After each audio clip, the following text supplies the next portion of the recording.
वक्फ bill विवाद और हकीकत। क्या वक्फ संपत्तियों पर सरकार की नजर? वक्फ संशोधन बिल मुसलमानों की चिंता या सुधार की कोशिश? वक्फ पर नया कानून, सुधार या कब्जे की रणनीति? वक्फ की संपत्तियां असलियत क्या है? वक्फ बोर्ड बनाम सरकार, नया बिल क्यों विवादों में? नमस्कार, खास खबर.com में आपका स्वागत है और मैं हूं रजल गुप्ता। क्या वक्फ बोर्ड की संपत्तियों का सही इस्तेमाल हो रहा है?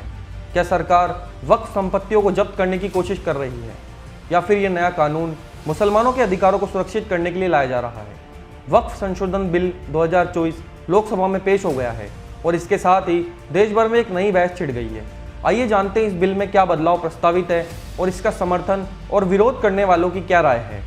केंद्र सरकार आज लोकसभा में वक्फ संशोधन बिल 2024 पेश करने जा रही है। इस बिल को लेकर सरकार का दावा है कि वक्फ संपत्तियों का सही तरीके से प्रबंधन हो सके, इसके लिए यह संशोधन जरूरी है। इस बिल से किसी की धार्मिक आजादी पर कोई असर नहीं पड़ेगा। यह सिर्फ वक्फ संपत्तियों के बेहतर इस्तेमाल और पारदर्शिता के लिए लाया जा रहा है।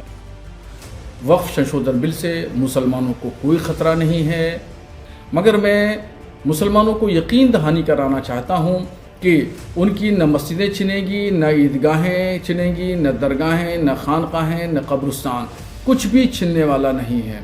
ये सिर्फ़ और सिर्फ अफवाह है, इस पर कान न धरें।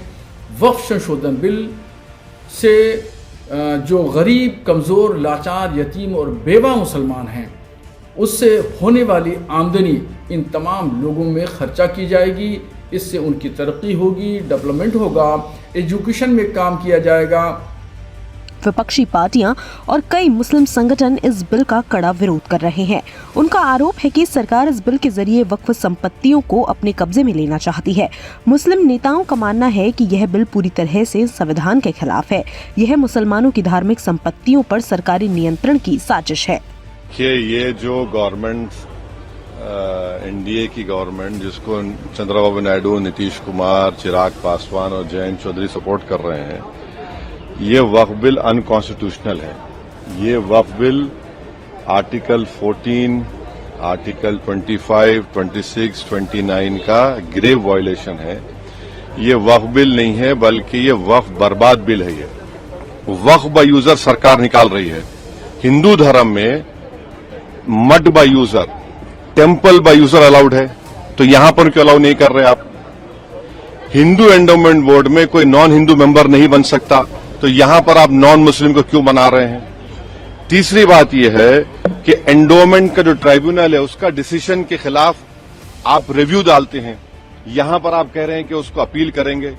हिंदू एंडोमेंट बोर्ड में कमिश्नर, कोई भी हिंदू एंडोमेंट कमिश्नर कोई प्रॉपर्टी को डिक्लेयर कर सकता है एज अ हिंदू धर्म की प्रॉपर्टी।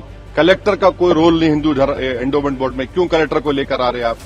तो ये सब जो चीजें कर रहे हैं ना, एक ही मकसद है, मुसलमानों से नफरत और इस देश में हिंदुत्व की आइडियोलॉजी के तहत ये एक प्रोजेक्ट है जिससे मुसलमानों को उनके रिलीजन से दूर करना, रिलीजियस। इस बिल में सबसे बड़ा विवाद कलेक्टर को मिलने वाले नए अधिकारों को लेकर है। अगर बिल पास हो जाता है तो जिला कलेक्टर यह तय कर सकता है कि कोई संपत्ति वक्फ बोर्ड की है या सरकारी। वक्फ संपत्तियों के प्रबंधन पर पहले भी सवाल उठते रहे हैं। देश भर में लगभग 8.7 लाख वक्फ संपत्तियां हैं, जिनकी कीमत 1.2 लाख करोड़ रुपए से भी ज्यादा आंकी गई है।